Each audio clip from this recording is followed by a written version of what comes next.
n'è andato un altro campionato, signori miei. Sì, sì, sì, forse in passato questa sensazione ti lasciava un po' di vuoto, no? Perché poi dovevi stare 3 mesi senza calcio. Invece adesso praticamente c'è una competizione al giorno, per cui questo problema non si pone. Ma come al solito io voglio buttarla un po' sul nostalgico, come al solito, ecco. Ma va bene, oggi sentenziamo un po', lo facciamo sotto forma di tier list con le varie pagelle, voti, ecco, vestiamo i panni del professorone e vediamo un po' se saremo accomodanti o severi. Ecco, io inizio subito, darò delle interpretazioni tutte mie, lo dico subito, come al solito, prendetela come un gioco.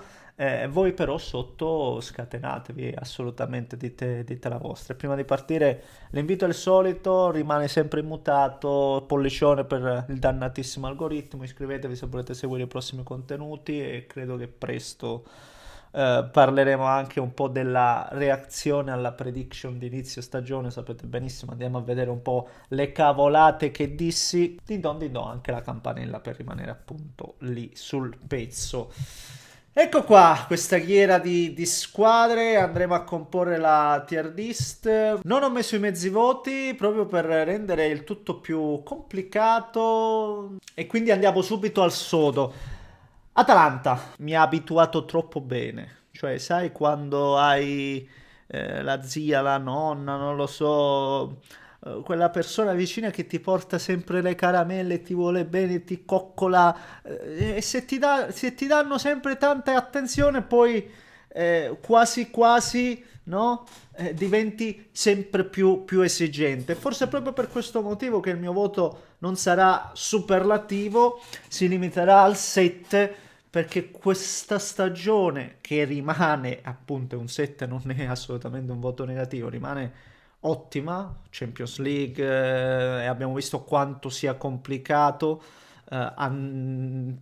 sì, sì, è complicato assolutamente, però questa stagione deve essere vista anche come un'occasione sprecata, perché veramente l'Atalanta gli 80 punti poteva superarli e quasi quasi si sarebbe potuto giocare lo scudetto e per una parte di stagione l'ha fatta, poteva farlo fino alla fine, secondo me. Il Bologna. Ecco, in realtà sul Bologna farò un ragionamento quasi opposto. Ecco, le mie saranno sempre interpretazioni un po' borderline, ve lo dico subito, non date peso a quello che dico. Ecco, cerco anche un po' di pararmi sereno facendo questa premessa, ma davvero non seguirò una logica lineare, quindi consideratemi davvero già un professore molto indisciplinato. Però un filo comune nelle mie interpretazioni, però ve lo dico subito, cioè io parto dalle aspettative al risultato, in base a quello che erano le mie aspettative, e poi per come si è configurato il risultato finale, lì sarà ponderato il mio voto e dirò appunto la mia. Io il Bologna dopo la scorsa stagione, mettici la Champions, mettici le cessioni di inizio stagione roboante, il cambio in panchina, io mi aspettavo che finisse male, poi invece è stata super competitiva, per un certo periodo era lì in Champions, la vittoria della Coppa Italia che li porta in Europa League, per cui per me il Bologna è assolutamente un 8 e anche un 8 pieno. Il Cagliari ha fatto gli stessi punti della scorsa stagione, se non vado errato, no? 36, rimangono ottavi, una stagione dove si è salvata anche particolarmente in maniera agevole. Onestamente do un 6 al Cagliari. Cosa dire invece del Como? Una squadra comunque che sapevamo, no? Celasse un progetto rumoroso e comunque però da considerare che si tratta di una neopromossa che ha cambiato tanti giocatori, è vero, gode sicuramente di risorse importanti e soprattutto nella finestra di mercato invernale ha tirato fuori tutto il potenziale, ha espresso un grandissimo calcio il Como e do un punto in più soltanto perché nelle ultime partite solitamente le squadre vanno in vacanza, invece il Como di Fabregas no, ne vince 6 di fila praticamente da già salvo, e quindi viene nobilitato il tutto da un piazzamento nella parte sinistra della classifica. Col Como sarò di mano larga, gli do un 8. L'Empoli che retrocede dopo 4 anni, se non vado errato, e gioca un campionato strano, se me lo concedete, perché nella prima parte, se non sbaglio, erano addirittura in metà classifica e poi viene risucchiato un po' forse come il Frosinone dello scorso anno, con un gioco assolutamente diverso. La retrocessione pesa come un macigno e quindi 5. I Viola, la Fiorentina, lo so che le aspettative qui erano alte, altissime, soprattutto per i tifosi della loro squadra. Ma la verità è che comunque la Fiorentina mette sotto squadre come Milan, Bologna, la stessa Lazio, e soltanto per questo motivo, per quanto mi riguarda, ha fatto decisamente il suo. È vero, è stata una stagione di alti e bassi, con una parte in cui mi sembra che raggiunse 9 vittorie di fila, poi risucchiata da risultati poco consoni. Però Central Conference per me è un 7, no 6, 7, un 7 anche bello pieno. Ecco, il Genoa ci ha regalato l'allenatore che dopo Ranieri, che fa storia a sé, praticamente ha inciso più di tutti prendendo una squadra in corso. Io veramente non mi sarei aspettato un Genoa salvo, vi dico questo, dopo le turbulenze con Gilardino, quando mandarono via lui per risollevare la squadra, io ho detto il Genoa secondo me scende. Per fortuna dei tifosi del Grifone, io non ne becco mezza, e si sono salvati, e lo hanno fatto anche con classe, se vogliamo, perché davvero è una squadra salva, con tantissime giornate d'anticipo, e hanno giocato un ottimo, un ottimo campionato. Do 7 per quella prima parte non bellina, altrimenti forse avrei dato addirittura l'8 al Genoa, sì, vi dico anche questo. Ed eccoci qua con l'Inter. Ecco qua. Non è facile per me dare una pagella all'Inter. In passato avrei dato di sicuro un 5 o addirittura un 4. Ero molto più dura, adesso forse mi considero più malleabile. In realtà voglio dire che, tralasciando il percorso europeo, che in questa tier list c'entra poco, di sicuro, di sicuro ci si aspettava di più, soprattutto parametrato a quello che hanno fatto le altre avversarie, perché poi è vero, vince il Napoli facendo il suo, ma la sensazione è che l'Inter il suo non l'abbia fatto, è quello che continuo a rimproverarmi e a dire ogni volta. Però allo stesso tempo è anche vero che è l'unica squadra, qualcuno dirà ci mancherebbe altro, però è l'unica squadra che poi se l'è giocato insieme al Napoli lo scudetto, che è stata praticamente nelle prime quattro fin da subito, ed è un risultato anche questo che non dobbiamo da scontato, perché ogni anno le altre investono. Lo stesso Napoli all'inizio anno ha investito parecchi milioni, la stessa guida tecnica, soltanto portare Conte a Napoli è un investimento importante. La Juventus, ci ricordiamo il mercato della Juventus, lo stesso Milan, l'Inter, io è una roba che devo dirla, sta cosa va detto, l'Inter è da anni che lavora un po' con quello che ha a disposizione, e mi riferisco al proprio mister. Per questo motivo io alla fine della fiera un 6, una sufficienza al campionato dell'Inter la do, né più assolutamente, non di più, ma anche non di meno.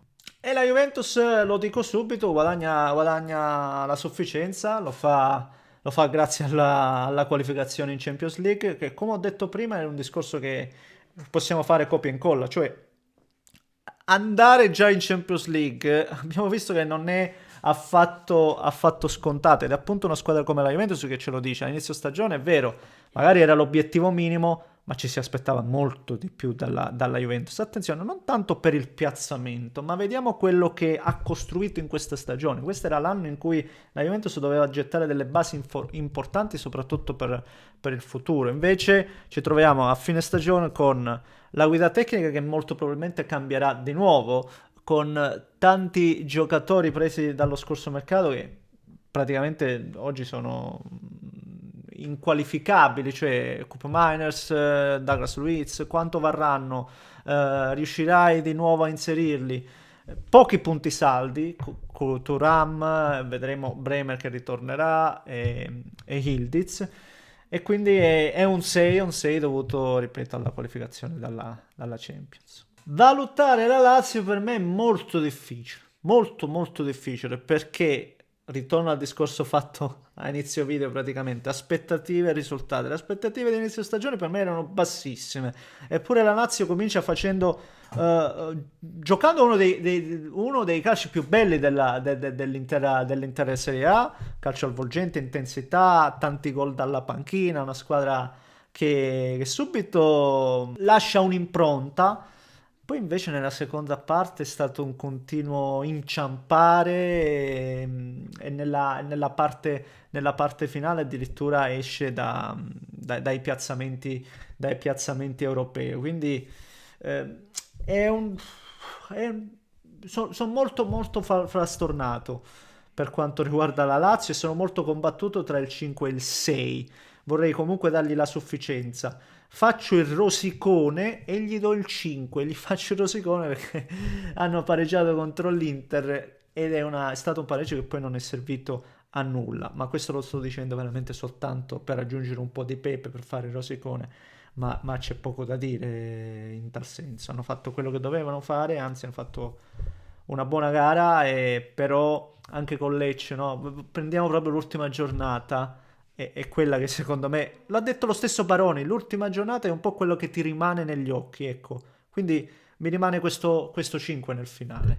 Il Lecce ha portato a casa una salvezza ad un certo punto quasi insperata, ragazzi, con i gol di Kristovic lì davanti, con le parate di Vladimiro Falcone, Gasparri lì dietro, che secondo me non la chiamerei sorpresa, ma sicuramente un giocatore dal rendimento alto, e con il maestro Giampaolo che era partito benissimo, poi si è un po' risucchiato, non era, e poi alla fine però arriva questa salvezza, e soltanto per l'ultima partita giocata, fatta fino alla morte, io gli do proprio un 7 a Lecce, assolutamente. Ma il Milan senza neanche pensarci, il voto più basso, assolutamente, una stagione pessima, che comunque vanta anche un trofeo, e nonostante ciò non la puoi in alcun modo riabilitare,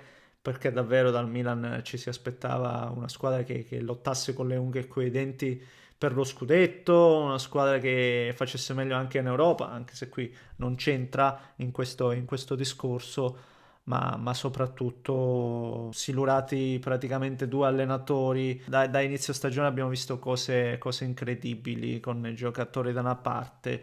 Ne abbiamo viste troppe, sia in campo sia fuori dal campo, proprietà. Sotto ogni punto di vista il Milan non può che essere un 4. Ed è una sorte che condivide con il Monza, perché anche il Monza è l'unica squadra che non ha mai veramente, o quasi, lottato per salvarsi. Una squadra che ha fatto veramente poco. Mi aspettavo meglio, ma non dal Monza a campo, anzi, cosa gli vuoi dire allo stesso Neste, che poi era stato defenestrato per Bocchetti, ma una squadra che non è stata competitiva a partire dal mercato, e poi a cascata tutto il resto, 4. E adesso andiamo ai campioni d'Italia. I campioni d'Italia che hanno fatto una grande stagione, grandissima, hanno fatto quello che dovevano fare e quello che potevano fare. E io sono forse davvero uno dei pochi, perché poi sento tante campane che suonano in maniera differente dalla mia, e ci sta, è proprio il bello del calcio. Però su una cosa ero sicuro, che il Napoli di Conte avrebbe lottato per lo scudetto. avrebbe lottato. Poi il vincere o meno, ci sono tanti fattori in campo e ne abbiamo anche abbastanza discusse più volte. E il Napoli ha lottato e non solo ha lottato, ha vinto. Ha fatto un grandissimo campionato. Per me è un 9. Per me è un 9. Il 10 solitamente tendo a darlo poche volte. Forse avesse... no, non la dico sta cosa. Non la dico. O la dico. La dico. Forse fosse stato il Napoli di Spalletti gli avrei dato un 10, perché quel Napoli là mi aveva conquistato sotto tanti aspetti, no? La squadra che era partita dall'epurazione, che ha giocato un calcio stellare, cioè il Napoli di Spalletti qualcosa di incredibile e quindi lì le aspettative erano differenti. Io vi dico, paradossalmente, le aspettative di quel Napoli lì, nonostante forse al secondo anno di Spalletti, erano differenti da quelle che io avevo quest'anno sul Napoli. Erano molto differenti perché io già ero convintissimo di vedere che il Napoli avesse una buonissima base e poi il tutto elevato da un allenatore come Conte che quegli obiettivi non se li fa sfuggire. Ancora una volta è riuscito a portare a casa lo scudetto, quindi un 9 pienissimo, pienissimo e andiamo avanti. Sarò molto duro col Parma paradossalmente perché avrei potuto dare anche magari un mezzo, no, mezzo voto no perché abbiamo detto no, mezzo, però un votino in più lo poteva guadagnare il Parma, anche perché è una neopromossa e quindi anche questo è un voto che non lo so. So benissimo che forse il Parma meriterebbe tranquillamente un 7, ma gli do il 6. Perché? Perché questo cruccio? Perché anche il Parma inizia la stagione con un calcio incantevole, mi era piaciuto tanto, poi ha faticato enormemente, anche cambio in panchina, difficoltà, si salva alla fine, sì, si salva praticamente anche all'ultima giornata il Parma, matematicamente. Ha faticato un po' troppo per i miei gusti il Parma, fermo restando che poi si è salvato e questa è la cosa più importante per loro. Scusatemi amici, mi dovete scusare perché sono un po' cattivo. Sono un po' cattivo. La Roma di Ranieri sarebbe tranquillamente da 9, forse addirittura anche qualcosina in più, se avesse mantenuto il rendimento proprio da inizio stagione. Invece noi dobbiamo, come al solito, qui andare a valutare tutta la stagione. La prima parte della Roma è da 4, ecco, e se vogliamo fare davvero una media tra il 9 e il 4 esce fuori un 6 e mezzo, sì, 6 e mezzo, e quindi per me la Roma è un 7, è un 7, forse avrebbe meritato anche l'8 perché poi alla fine veramente da una situazione disperata è riuscita a centrare l'Europa League. Se avesse centrato comunque la Champions, l'8 lo avrebbe meritato pienamente, però ripeto, qui dobbiamo valutare l'intera stagione. La prima parte della Roma è stato qualcosa di clamorosamente negativo con due allenatori cambiati, il primo non si sa ancora perché, francamente, una squadra che stava addirittura a un certo punto si doveva, non dico salvare, ma che si doveva guardare più sotto che sopra. Cioè è arrivato Ranieri e ha fatto qualcosa di clamoroso. Il Toro ha fatto la classica stagione senza infamia e senza lode, è una squadra che non può né scendere né salire, che non rischia mai la retrocessione, ma che non si affaccia mai realmente, no, alla tavola di quelli che poi vogliono sedere anche in Europa. Mi aspettavo non qualcosa di più da Vanone, anzi lui ha fatto secondo me non dico il massimo, ma quello che poteva, no? Con quello che poi aveva a disposizione. Ricordiamo sempre che il Toro ha perso il giocatore più importante, secondo me, Zapata, perché questa squadra con Zapata assume tutta un'altra valenza. Stagione sufficiente del Toro. L'Udinese ci ha fatto conoscere ancora non l'ho memorizzato. Costa Runiac, non riesco, scusate, io c'ho alcune parole che non riesco proprio a incanalarle, perdonatemi, errore mio. Costa Runiac che comunque si è destreggiato, bisogna dirlo, anche valorizzato gente come Lucca. La coppia Lucca-Toven cioè, ci ha offerto belle cose. Anche per l'Udinese rispetto all'anno scorso almeno è stata una salvezza tranquilla, però non lo so, anche l'Udinese mi dà quella sensazione che può fare di più e poi E poi sei, dai, poi sei. Il Venezia. Sapete che forse al Venezia mi costa tantissimo non dare la sufficienza, perché per quello che hanno fatto squadra e allenatore la meriterebbero pienamente, anzi forse anche qualcosa in più, perché la squadra non si è mai risparmiata, ha sempre battagliato, ma devono fare i conti con secondo me, con un'insufficienza gigantesca, quella di una proprietà che poi, anziché rinforzarlo un minimo sta squadra, l'ha lasciata e l'ha abbandonata al proprio destino. 5. Quanto diamo invece al Verona di Zanetti? Un'annata che parte con i fiocchi, no? Una vittoria di 3 gol contro il Napoli, poi invece, specialmente nel periodo autunnale, delle difficoltà con Zanetti praticamente esonerato, poi alla fine non se ne fa nulla, rimane, costruisce un tesoretto e salva il Verona. Secondo me la stagione del Verona è da 6,5, ecco, quindi qui posso fare il cattivo o il professore buono. Faccio il cattivo, perché io sono un cattivone, e questo è quello che esce fuori dalla tier list e dalla pagella di questo professore insulso. E niente signori, siamo andati forse anche un po' troppo lunghi, le cose da dire erano tante, i giudizi ci sono stati, questa è la mia valutazione di quest'annata. Adesso ragazzi tocca a voi, se non l'avete ancora fatto commentate sotto e io vi aspetto. Per il momento un grande abbraccio da Neschio.